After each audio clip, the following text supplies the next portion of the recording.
Olá, eu sou a pastora Mari Foquesato e estamos juntos em um projeto de leitura da Bíblia e eu convido você para nos acompanhar. Se você ainda não é inscrito no canal, inscreva-se, toque no sininho e escolha a opção todas para que sempre que eu poste um vídeo novo você receba.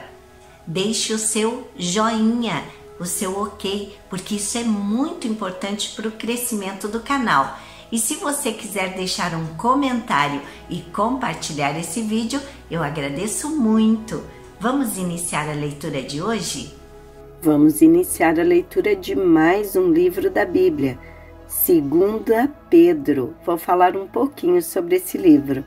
Como uma placa na estrada, alertando para as coisas que encontraremos no caminho, a segunda carta de Pedro, escrita pouco antes da sua morte, alerta os leitores sobre a volta iminente do Senhor.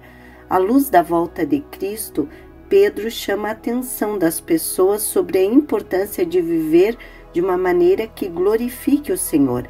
Ele também as orienta a tomar cuidado com os falsos mestres que distorcem o Evangelho.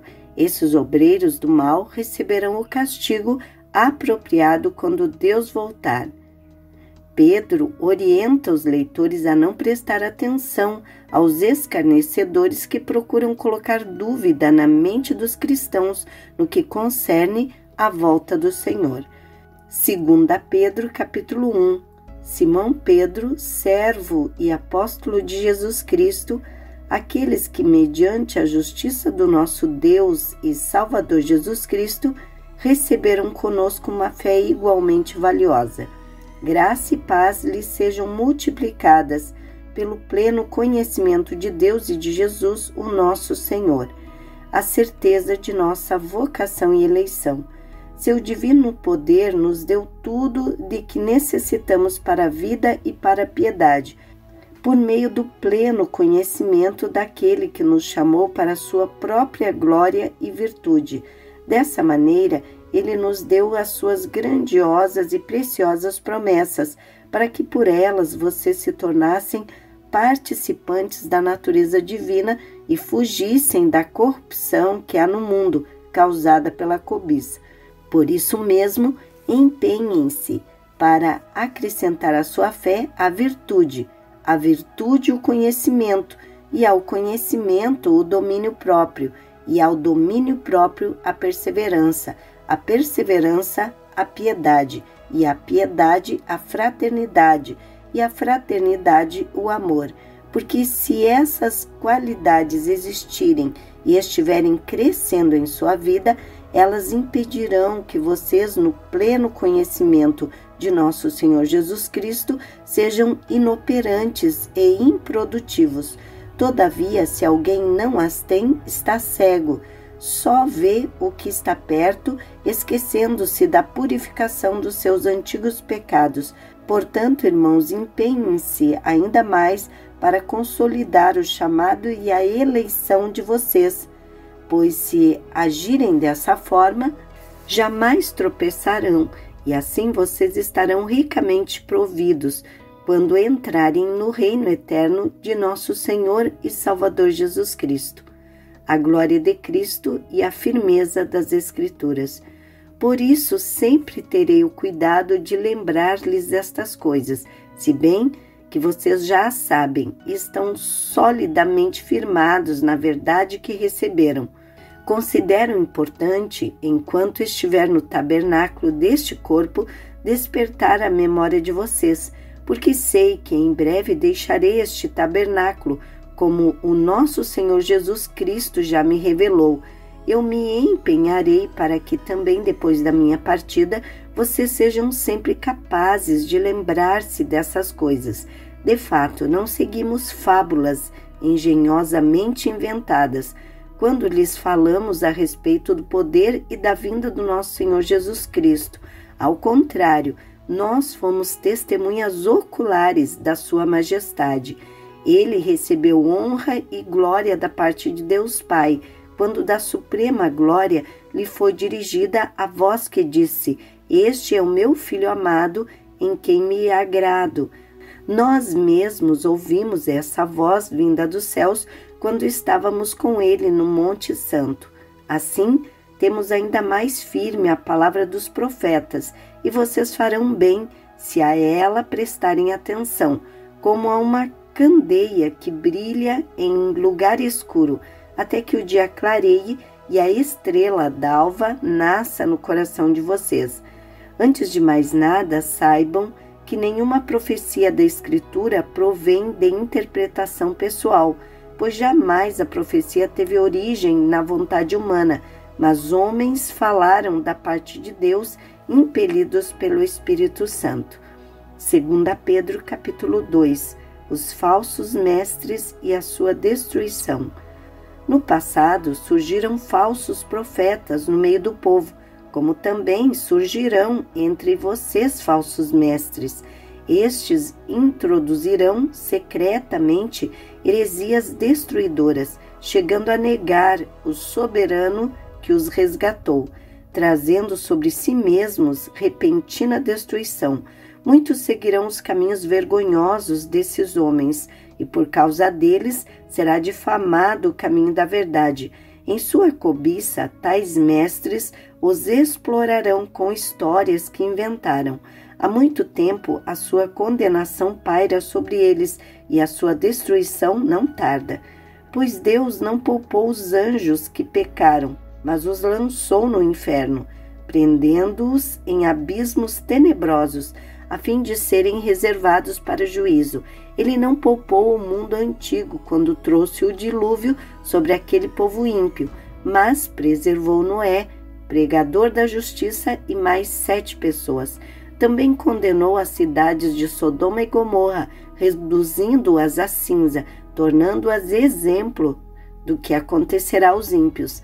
Mas livrou Ló, homem justo, que se afligia com o procedimento libertino dos que não tinham princípios morais. Pois vivendo entre eles todos os dias, aquele justo se atormentava em sua alma justa, por causa das maldades que via e ouvia. Vemos, portanto, que o Senhor sabe livrar os piedosos da provação e manter em castigo os ímpios para o dia do juízo, especialmente os que seguem os desejos impuros da carne e desprezam a autoridade. Insolentes e arrogantes, tais homens não têm medo de difamar os seres celestiais. Contudo, nem os anjos, embora sendo maiores em força e poder, fazem acusações injuriosas contra aqueles seres na presença do Senhor. Mas eles difamam o que desconhecem e são como criaturas irracionais, guiadas pelo instinto, nascidas para serem capturadas e destruídas. Serão corrompidos pela sua própria corrupção. Eles receberão retribuição pela injustiça que causaram. Consideram prazer entregar-se à devassidão em plena luz do dia. São nódoas e manchas, regalando-se em seus prazeres, quando participam das festas de vocês. Tendo os olhos cheios de adultério, nunca param de pecar, iludem os instáveis e têm o coração exercitado na ganância. Malditos, eles abandonaram o caminho reto e se desviaram, seguindo o caminho de Balaão, filho de Beor, que amou o salário da injustiça, mas em sua transgressão foi repreendido por uma jumenta, um animal mudo, que falou com voz humana e refreou a insensatez do profeta. Esses homens são fontes sem água e névoas impelidas pela tempestade. A escuridão das trevas lhes está reservada, pois eles, com palavras de vaidosa arrogância e provocando os desejos libertinos da carne, seduzem os que estão quase conseguindo fugir daqueles que vivem no erro, prometendo-lhes liberdade. Eles mesmos são escravos da corrupção, pois o homem é escravo daquilo que o domina. Se, tendo escapado das contaminações do mundo por meio do conhecimento de nosso Senhor e Salvador Jesus Cristo, encontram-se novamente nelas enredados e por elas dominados, estão em pior estado do que no princípio. Teria sido melhor que não tivessem conhecido o caminho da justiça, do que depois de o terem conhecido, voltarem as costas para o santo mandamento que lhes foi transmitido. Confirma-se neles que é verdadeiro o provérbio: o cão volta ao seu vômito, e ainda a porca lavada volta a revolver-se na lama. 2 Pedro, capítulo 3, o dia do Senhor. Amados, esta é agora a segunda carta que lhes escrevo. Em ambas quero despertar com estas lembranças a sua mente sincera, para que vocês se recordem das palavras proferidas no passado pelos santos profetas e do mandamento de nosso Senhor e Salvador que os apóstolos de vocês lhes ensinaram. Antes de tudo, saibam que nos últimos dias surgirão escarnecedores, zombando e seguindo as suas próprias paixões. Eles dirão: o que houve com a promessa da sua vinda? Desde que os antepassados morreram, tudo continua como desde o princípio da criação. Mas eles deliberadamente se esquecem de que há muito tempo, pela palavra de Deus, existem céus e terra, esta formada da água e pela água. E pela água o mundo daquele tempo foi submerso e destruído. Pela mesma palavra, os céus e a terra, que agora existem, estão reservados para o fogo, guardados para o dia do juízo e para a destruição dos ímpios. Não se esqueçam disso, amados. Para o Senhor, um dia é como 1000 anos, e 1000 anos como um dia. O Senhor não demora em cumprir a sua promessa, como julgam alguns. Ao contrário, Ele é paciente com vocês, não querendo que ninguém pereça, mas que todos cheguem ao arrependimento. O dia do Senhor, porém, virá como ladrão. Os céus desaparecerão com um grande estrondo. Os elementos serão desfeitos pelo calor, e a terra e tudo que nela há será desnudada. Visto que tudo será assim desfeito, que tipo de pessoas é necessário que vocês sejam?